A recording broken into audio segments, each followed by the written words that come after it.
patuloy pa rin ang pagdagsa ng mga kababayan nating magsisiuwian ngayong Semana Santa. Kaya naman mas pinahigpit pa ng otoridad ang mga seguridad sa mga pampublikong lugar. Para sa detalye, may report si Julius Disamboron. Patuloy na nagdadatingan sa Araneta Center Bus Terminal ang mga pasaherong uuwi sa kani-kanilang mga probinsya ngayong Semana Santa. Magkapamilya, magkasintahan, mamamasyal o solo man, present dito.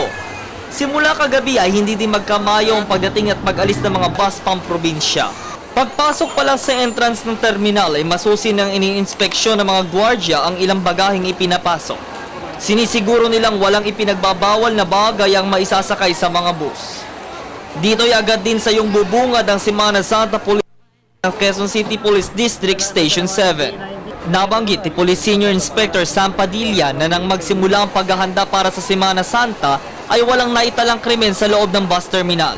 Meron kami mga bus marshal na nakakalat dito, 6 sila dito, na umikot sa mga buses para siguraduhin ang seguridad ng mga pasahero. Aniya, patuloy silang magseserbisyo sa mga pasahero at sisiguruhin ang kaligtasan ng bawat isa. Samantala, inilunsad naman ng DOTC, LTO at LTFRB ang Oplan Ligtas Biyahe Quaresma 2013 bilang tugon sa mga problemang kinaharap ng mga magsisiuwian ngayong bakasyon. Inikot natin ang different bus terminal in Metro Manila sa Pasay City, Caloocan, and Manila.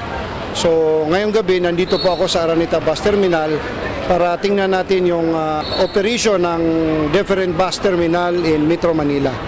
Eksklusibong nakasama ang PTV News sa inspeksyong ginawa ni Director Lamping sa isang bus na pabiyahing Bicol. Ito, Julius, nakita mo naman ang nakasakay lang yung seating capacity ng bus. Yun lang ang pinapayagan natin na makabiyahe.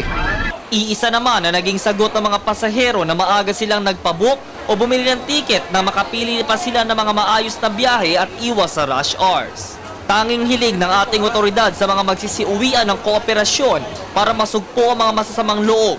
Kaya't payo natin sa ilang mga mananakay, maaga pa lang ay bumili na ng kanilang mga tiket para hindi maabala. Nag-uulat mula sa Araneta Center Bus Terminal sa Cubao sa Quezon City para sa Telebisyon ng Bayan, Julius Disamboron.